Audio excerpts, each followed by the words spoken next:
नमस्कार, स्वागत है आपका खबर एचपी में। तो आइए जानते हैं हिमाचल के हर छोटे बड़े शहर से जुड़े 30 फटाफट बड़ी खबरों को। इससे पहले यदि आप वीडियो को लाइक नहीं किए हैं तो लाइक कर दीजिए और चैनल में नए तो चैनल को सब्सक्राइब कर लीजिए। और आप वीडियो को कहां से देख रहे हैं कमेंट बॉक्स में हमें जरूर बताइए।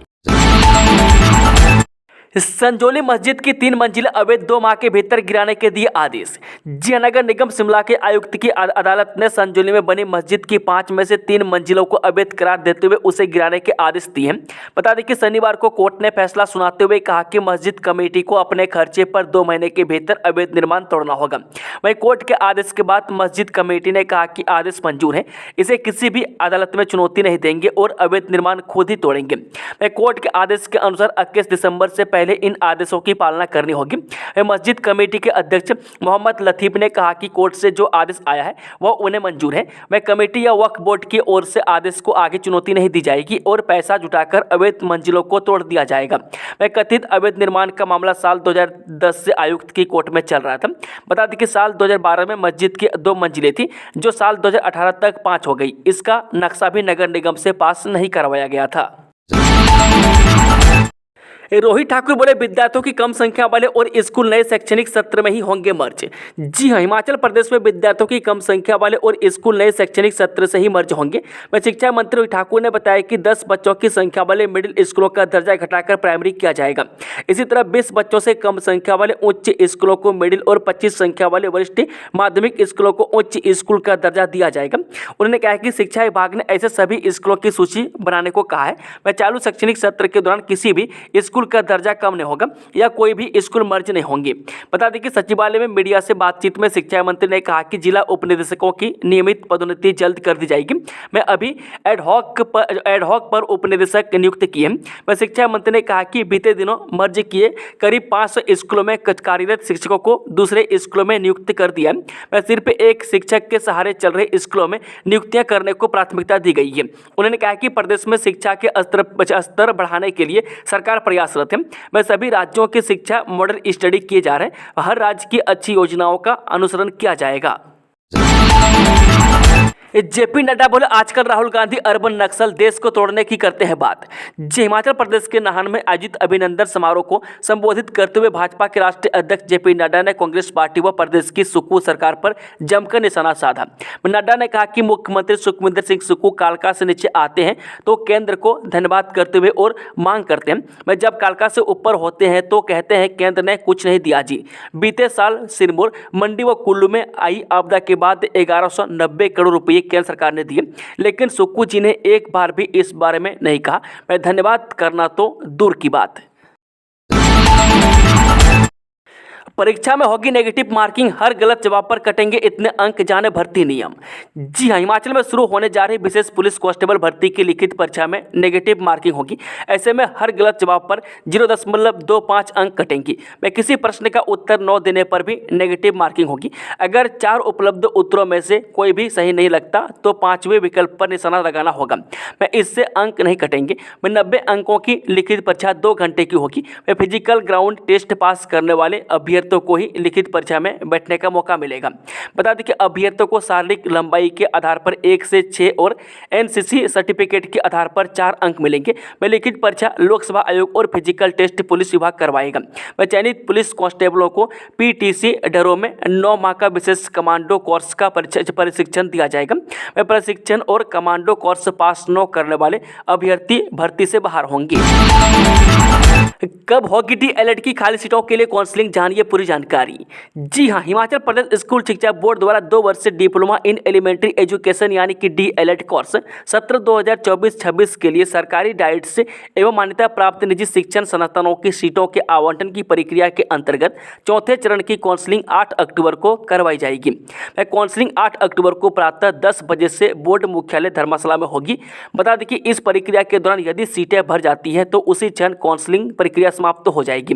उधर बोर्ड के सचिव डॉक्टर विशाल शर्मा ने बताया कि काउंसलिंग में भाग लेने वाले अभ्यर्थी बोर्ड वेबसाइट पर उपलब्ध तिथिवार सूची अनुसार ही काउंसलिंग हेतु बोर्ड मुख्यालय धर्मशाला पहुंचे।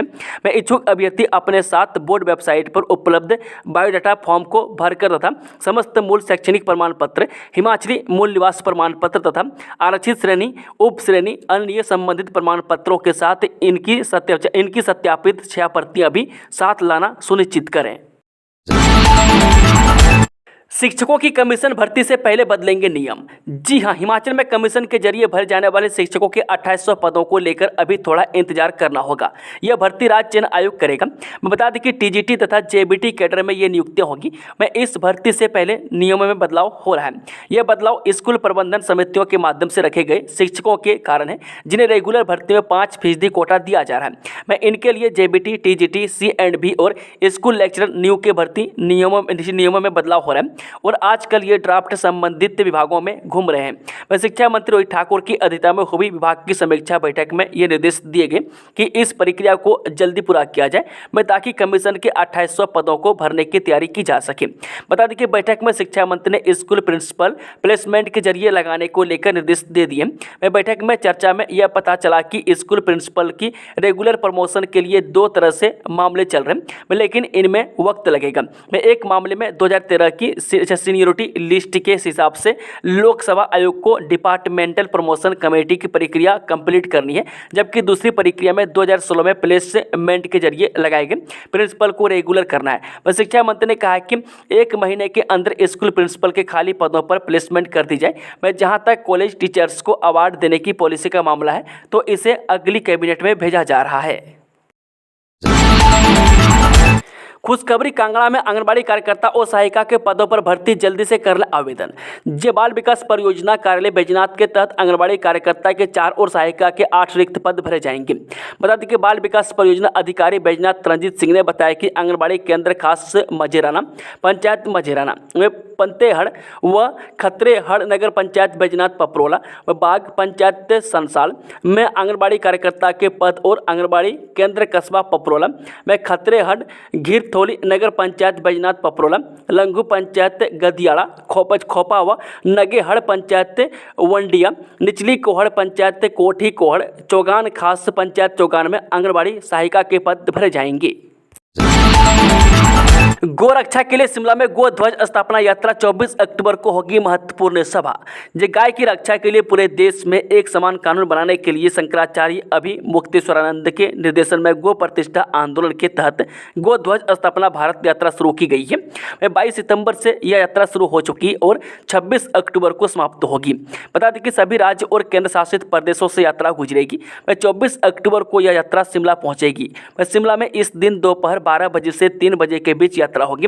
बता दें कि इस दौरान शंकराचार्य अभिमुक्तेश्वरानंद शिमला में गो ध्वज की स्थापना करेंगे, साथ ही महासभा को भी संबोधित करेंगे। एम्स बिलासपुर में शुरू हुई किडनी ट्रांसप्लांट सुविधा, 29 असिस्टेंट प्रोफेसर और 98 अन्य स्टाफ की होगी भर्ती। जी, अखिल भारतीय आयुर्विज्ञान संस्थान एम्स बिलासपुर में किडनी ट्रांसप्लांट की सुविधा शुरू हो गई है। संस्थान के विशेषज्ञों ने एक मरीज का किडनी ट्रांसप्लांट का सफल ऑपरेशन किया है।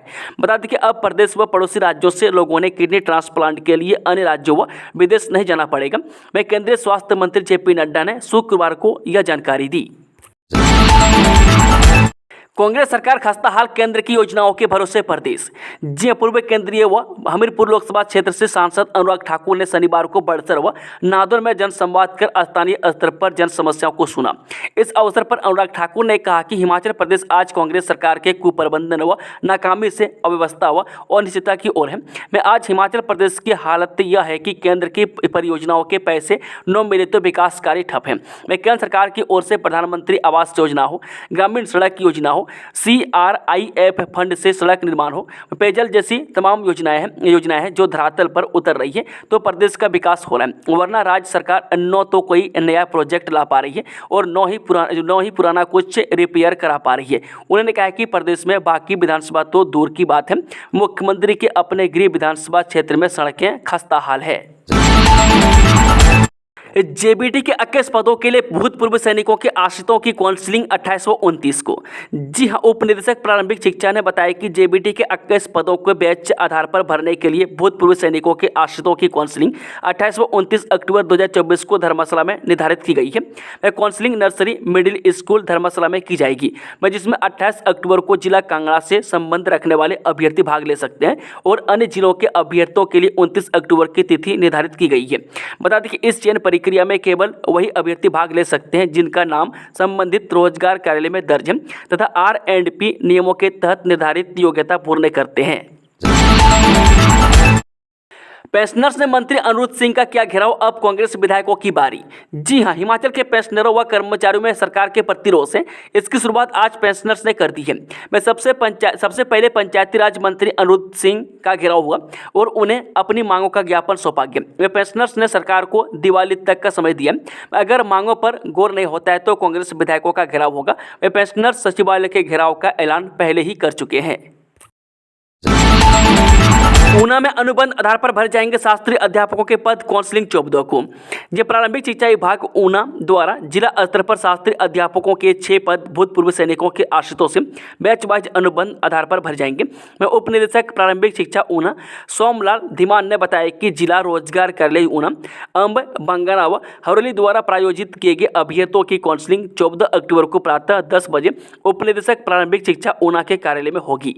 बता दें कि काउंसलिंग प्रक्रिया में वही अभ्यर्थी भाग ले सकते हैं जो शास्त्रीय अध्यापकों के नए भर्ती एवं पदोन्नति नियम 2023 के तहत निर्धारित योग्यता पूर्ण करते हो। मैं इसके अलावा अन्य जिलों से संबंधित प्रार्थी और ऊना से संबंधित प्रार्थी जिनका नाम रोजगार कार्यालय द्वारा कार्यालय को प्रायोजित नहीं किया गया परंतु उनका नाम संबंधित रोजगार कार्यालय में दर्ज है, वे भी काउंसलिंग में भाग ले सकते हैं। एक बार फिर जमेगी कंगना और माधवन की जोड़ी, ट्रिपल रोल निभाएंगी क्वीन। जी हां, बॉलीवुड क्वीन कंगना रनौत की फिल्म इमरजेंसी की रिलीज अभी तक अटकी हुई है। वहीं दूसरी ओर उनके फैंस के लिए एक गुड न्यूज सामने आई है। बता दें कि दरअसल मेकर्स ने आर माधवन और कंगना रनौत की फिल्म तनु वेड्स मनु के तीसरे पार्ट की तैयारी शुरू कर दी है। बता दें कि साल 2011 में रिलीज हुई आनंद एल राय की मूवी तनु वेड्स मनु बॉक्स ऑफिस पर सुपरहिट साबित हुई थी। वहीं साल 2015 में फिल्म का दूसरा पार्ट रिलीज हुआ था। वह तनु वेड्स मनु फिल्म भी ब्लॉकबस्टर साबित हुई थी। ऐसे में अब दर्शकों को गुदगुदाने के लिए मेकर्स तीसरे पार्ट की तैयारी कर रहे हैं। एक रिपोर्ट के मुताबिक बता दें कि कंगना रनौत को आर माधवन के साथ इस फिल्म में ट्रिपल रोल करने का ऑफर मिला है। वह कंगना भी इस रोल के लिए काफ़ी ज़्यादा एक्साइटेड है। वह आनंद एल राय से पूरी कहानी का इंतजार कर रही है। यह फिल्म उन्हें एक कलाकार के रूप में नया एक्सपेरिमेंट करने का मौका देगी। हिमाचल के कर्मचारियों और पेंशनर्स को केंद्र के पैसे से मिल रही सैलरी व पेंशन। जब भाजपा के राष्ट्रीय अध्यक्ष एवं केंद्रीय मंत्री जेपी नड्डा ने जिला मुख्यालय नाहन में अभिनंदन रैली को संबोधित करते हुए प्रदेश की सुक्खू सरकार को जमकर खरी खोटी सुनाई। उन्होंने कहा कि प्रधानमंत्री मोदी हिमाचल के विकास के लिए लगातार अथक प्रयास कर रहे हैं, लेकिन कांग्रेस की सुक्खू सरकार प्रदेश को बर्बाद करने पर तुली हुई है। इस सरकारी स्कूल में अब पढ़ाएगा AI robot, digital smart classroom तैयार। जी हां, हिमाचल प्रदेश के राजकीय आदर्श वरिष्ठ माध्यमिक स्कूल कोटला में बच्चों को आर्टिफिशियल इंटेलिजेंस यानी कि AI रोबोट भी पढ़ाएगा। इसके लिए स्कूल में डिजिटल स्मार्ट क्लासरूम तैयार किया गया। वह ट्रायल सफल होने के बाद 1-2 दिनों में कक्षाओं का शेड्यूल बनाकर रोबोट से पढ़ाई शुरू की जाएगी। बता दें कि स्कूल में 6ठी से लेकर 12वीं तक 300 से अधिक विद्यार्थी पढ़ते हैं। वह स्मार्ट क्लासरूम में एक समय में 50 बच्चों को रोबोट, फिजिक्स, केमिस्ट्री, ह्यूमैनिटीज के अलावा कॉमर्स के सब्जेक्ट भी पढ़ाएगा। गूगल आधारित रोबोट कठिन से कठिन सवालों का जवाब देने में सक्षम है। हिमाचल में बी और सी खत्म, इस बार A ग्रेड के पौधे ही बेचेगा उद्यान विभाग। जी हां, हिमाचल प्रदेश उद्यान विभाग इस बार सेब के B और C ग्रेड के पौधे नहीं बेचेगा। वह बागवानों को A ग्रेड का पौधा मिलेगा। वह सर्दियों में मिलने वाले सेब का पौधा बागवान को 180 रुपये का मिलेगा। बता दें कि A ग्रेड में 4 श्रेणियाँ रहेंगी। वह प्रति पौधे की कीमत 130 से 180 रुपये के बीच रहेगी। यह पहली बार है कि जब उद्यान विभाग ने ग्रेडिंग सिस्टम खत्म कर केवल A ग्रेड के ही पौधे बेचने का फैसला किया है। बता दें कि विभाग का तर्क है कि B और C ग्रेड के पौधों की अधिक मांग नहीं है। इस वजह से फैसला लिया गया है कि विभाग ने पौधों के दाम भी तय कर लिया। बीते साल उद्यान विभाग ने नर्सरियों में करीब 4 लाख पौधे तैयार किए थे। IIT दाड़ी में 7 अक्टूबर को प्रस्तावित सुजुकी मोटर्स गुजरात का रोजगार मेला स्थगित अगले महीने होगा। जी राजकीय औद्योगिक प्रशिक्षण संस्थान यानी कि दाड़ी धर्मशाला में सुजुकी मोटर्स गुजरात की ओर 800 पदों को भरने के लिए प्रस्तावित रोजगार मेला स्थगित कर दिया गया है। बता दें कि ITI दाड़ी में 7 अक्टूबर को सुबह 10 बजे से कैंपस साक्षात्कार होने थे, जो कि प्रशासनिक कारणों से स्थगित हो गया। बता ITI के अनुसार साक्षात्कार का आयोजन अगले माह में किया जाना सुनिश्चित है। मैं बता दें कि ITI दाड़ी के प्रधानाचार्य राजेश कुमार पुरी यह जानकारी दी गई। बता दें कि ITI की ओर से कैंपस साक्षात्कार को लेकर 4 अक्टूबर को प्रेस विज्ञप्ति जारी की गई थी, लेकिन अब शनिवार दोपहर बाद इसे वापस ले लिया गया है। अमिताभ कांत फिल्मकार इम्तियाज अली भी आएंगे। जी हाँ, खुशवंत सिंह की याद में 13वें लिटरेचर फेस्टिवल यानी कि लीड फेस्ट में इस बार भारत के G20 शेरपा अमिताभ कांत, फिल्म निर्माता और निर्देशक इम्तियाज अली, राजनीतिज्ञ और चंडीगढ़ के सांसद मनीष तिवारी समेत कई नामी हस्तियां भाग लेंगी। बता दें कि द हिंदू ग्रुप के निदेशक अनंत कृष्णन की किताब द कॉमरेड्स एंड द मुल्लाज और पूर्व सेना नायक प्रोबल दास गुप्ता की complete forgotten stories from battle field से समेत कई किताबों पर चर्चा होगी। इस बार लीड फेस्ट 18 से 20 अक्टूबर तक होगा और इसकी थीम लचीलापन और नवीकरण रहेगी। विदेश भ्रमण पर जाएंगे 10वीं कक्षा में 95% अंक लाने वाले विद्यार्थी, इन्हें भी मिलेगा मौका। जी हाँ, शिक्षकों की तर्ज पर विद्यार्थियों को भी विदेश भ्रमण पर भेजने की योजना पर काम शुरू हो गया। उच्च शिक्षा निदेशालय ने शुक्रवार को सभी जिला उप निदेशकों को पत्र जारी कर चयन प्रक्रिया से अवगत कराया है। बता दें कि 10वीं कक्षा में 95% या इससे अधिक अंक लेने वाले विद्यार्थी विदेश भ्रमण कर पाएंगे। जमा 1 और जमा 2 कक्षा में पढ़ने वाले 50 विद्यार्थियों का विदेश से भ्रमण के लिए चयन किया जाना है। राष्ट्रीय स्तर पर खेलकूद, NCC, NSS, scout and guide, सांस्कृतिक गतिविधियों में शामिल विद्यार्थी भी आवेदन करने के लिए पात्र हैं। बता दें कि इन विद्यार्थियों के लिए 10 स्थान आरक्षित किए गए। परीक्षा परिणाम के आधार पर 40 विद्यार्थियों को चुना जाएगा। इच्छुक विद्यार्थियों को स्कूल प्रिंसिपलों के पास आवेदन करना होगा। 10 अंकों के आधार पर इनका चयन होगा। हिमाचल में 8 अक्टूबर के बाद चमकेगा पर्यटन कारोबार, वीकेंड पर बढ़ी रौनक। जी, हरियाणा विधानसभा चुनाव परिणाम घोषित होने के बाद 8 अक्टूबर से हिमाचल में सैलानियों की आमद में इजाफा होने की उम्मीद है। हिमाचल के साथ लगता राज्य होने के चलते बड़ी संख्या में सैलानी हिमाचल के पर्यटन स्थलों का रुख करते हैं। बता दें कि पश्चिम बंगाल के सैलानियों से प्रदेश के पर्यटन स्थल गुलजार होने शुरू हो गए। वीकेंड पर शिमला सहित कसौली, चायल, कुफरी और नारकंडा में सैलानियों की रौनक बढ़ गई है। घाटी को दहलाने की कोशिश, सेना ने कुपवाड़ा में ढेर किए 2 आतंकवादी। जम्मू कश्मीर के कुपवाड़ा जिले में नियंत्रण रेखा यानी कि LOC पर घुसपैठ की कोशिश को नाकाम करते हुए सुरक्षा बलों ने 2 अज्ञात आतंकवादियों को मार गिराया।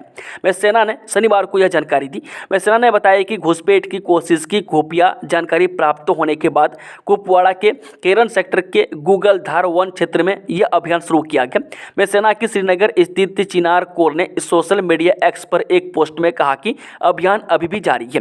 बता दें कि सेना ने एक्स पर कहा कि सुरक्षा बलों ने अभियान में गूगलधार में 2 आतंकवादियों को मार गिराया और मौके से युद्ध जैसे शस्त्रों के भंडार बरामद किए गए। इलाके में तलाशी अभियान जारी है। सेना के मुताबिक घुसपैठ की कोशिश की खुफिया जानकारी प्राप्त होने के आधार पर सेना ने जम्मू कश्मीर पुलिस के साथ संयुक्त अभियान शुरू किया गया। उन्होंने कहा कि सतर्क सैनिकों ने सीमा के पास संदिग्ध गतिविधि देखी और चुनौती दी, जिसके बाद आतंकवादियों ने सेना पर गोलीबारी की और सेना ने भी जवाबी कार्रवाई करते हुए गोलीबारी शुरू हुई। अभियान जारी है। आधिकारिक सूत्रों ने कहा कि कल तड़के नियंत्रण रेखा के पास गश्त के दौरान इसी इलाके में बारूदी सुरंग विस्फोट होने से 2 सैनिक घायल हो गए। धमाके के बाद इलाके में बड़े पैमाने पर तलाश अभियान शुरू किया गया और शुक्रवार शाम को घुसपैठियों का पता लगाया गया। गौरतलब है कि गुरुवार को श्रीनगर स्थित 15वीं कोर के general officer commanding lieutenant general Rajiv Ghai ने कहा था कि इन गर्मियों में कश्मीर में घुसपैठ के कम प्रयास हुए हैं। हालांकि LOC के अलावा अन्य क्षेत्रों में भी कुछ घुसपैठ हुई है। पालमपुर सोलन में भांग की खेती करेगी सरकार। जे प्रदेश में स्थित कृषि एवं वानिकी विश्वविद्यालयों की जमीन पर पायलट आधार पर भांग की खेती की शुरुआत की जाएगी। पहले इनकी जमीन पर इसका प्रयोग किया जाएगा, जिसके बाद इसे कानूनी जमा पहनाकर प्रदेश में लागू किया जाएगा। भांग की खेती को प्रदेश में कानूनी वैधता देने के मामले को लेकर यह निर्णय लिया गया है। शुक्रवार का इस मामले को लेकर मुख्य सचिव प्रबोध सक्सेना ने राज्य कर एवं आबकारी विभाग के साथ कृषि विभाग, बागवानी विभाग व पालमपुर व सोलन विश्वविद्यालयों के साथ बैठक की।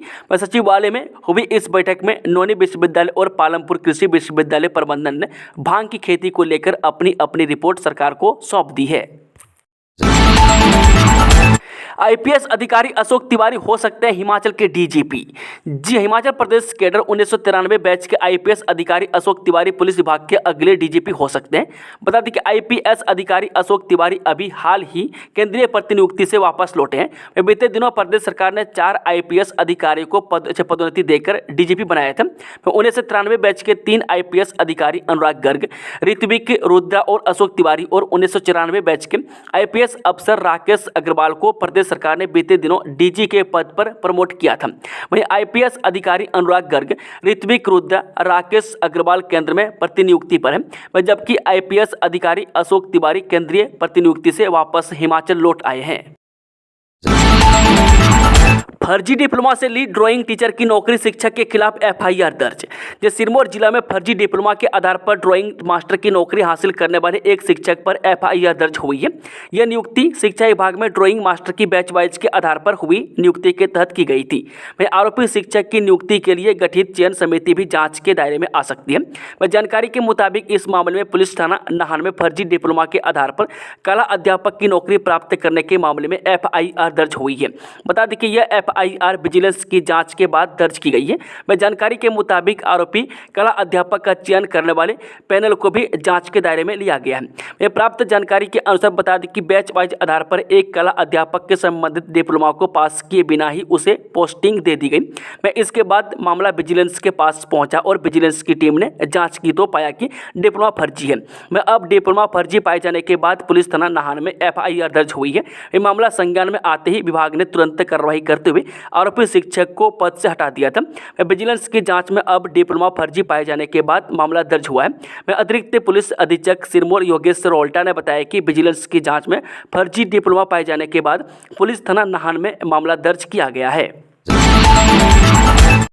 एनपीए सहित अन्य भत्तों और छुट्टियों में कटौती पर भड़के डॉक्टर, काले बिल्ले लगाकर विरोध शुरू। जी हां, एनपीए सहित अन्य भत्तों व छुट्टियों में कटौती को लेकर डॉक्टर भड़क गए। मेडिकल एवं दंत कॉलेज टीचर्स राज्य एसोसिएशन ने इसे लेकर अब काले बिल्ले लगाकर विरोध प्रदर्शन करना आरंभ कर दिया है। शनिवार को आईजीएमसी सहित अन्य अस्पतालों में डॉक्टरों ने काले बिल्ले लगाकर विरोध करना आरंभ कर दिया है।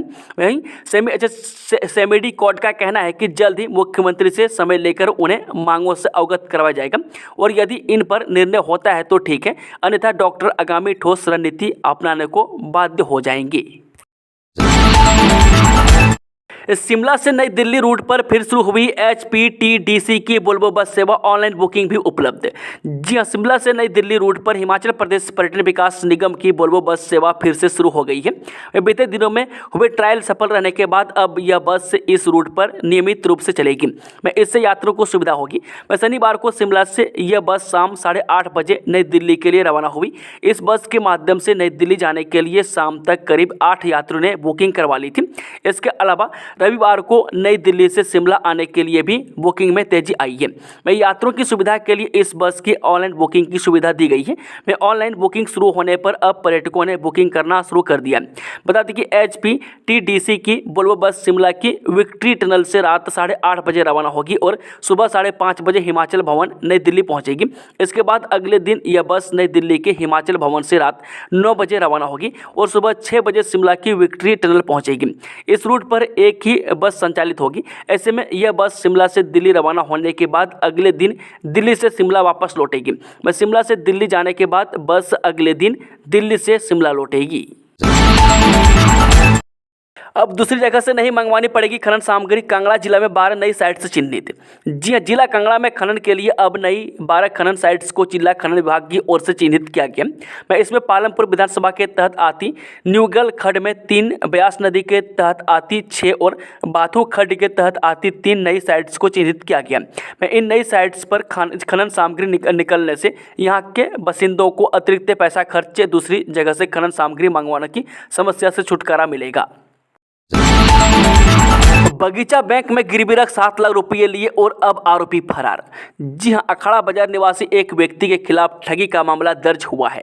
पुलिस ने शिकायत पर मामला दर्ज करके छानबीन शुरू कर दी है। शिकायतकर्ता ने आरोप जताया है कि आरोपी ने उसे करीब 2 करोड़ रुपये से अधिक की क्षति पहुंचाई है। पुलिस के अनुसार सरबरी निवासी काशी राम ने आरोप लगाया है कि इंदर अखाड़ा बाजार निवासी आरिफ अली ने इसे विश्वास में लेकर इसकी पत्नी के नाम 5 लाख रुपये का लोन बैंक में बनाया। इसके बाद अखाड़ा बाजार में एक दुकान 12 लाख रुपये मिली। इसके बाद आरोपी ने बैंक में अपने नाम से 10 लाख रुपए का लोन लिया। इस दुकान को आरोपी ने बाद में किसी और को बेच डाला। शिकायतकर्ता ने बैंक में आरोपी द्वारा लोन लेते समय 20 लाख रुपए की गारंटी दी थी। इलेक्टोरल बॉन्ड पर दायर पुनर्विचार याचिका को सुप्रीम कोर्ट ने किया खारिज। क्या है कोर्ट का फैसला? जी, सुप्रीम कोर्ट ने 15 फरवरी के अपने फैसले पर पुनर्विचार की मांग करने वाली याचिकाओं को खारिज कर दिया, जिसमें मोदी सरकार की चुनावी बॉन्ड योजना को रद्द कर दिया गया था। चुनावी बॉन्ड योजना के जरिए राजनीतिक दलों को गुमनाम चंदा दिया जाता था। बता दें कि प्रधान न्यायाधीश डी.वाई. चंद्रचूड़ और justice Sanjiv Khanna, justice B R. Gavai, justice J B. Pardiwala तथा जस्टिस मनोज मिश्रा की पीठ ने कहा कि रिकॉर्ड में कोई स्पष्ट त्रुटि नहीं है। शीर्ष अदालत ने पुनर्विचार याचिकाओं पर खुली अदालत में सुनवाई के आग्रह को भी खारिज किया है। दोस्तों, खबरों का सिलसिला समाप्त होता है। अगर जानकारी पसंद आई तो वीडियो को लाइक, शेयर, चैनल को सब्सक्राइब जरूर कर लें और कमेंट बॉक्स में अपना फीडबैक जरूर दें। Thank you, all the best. साथ ही आप सभी को नवरात्र की हार्दिक शुभकामनाएं।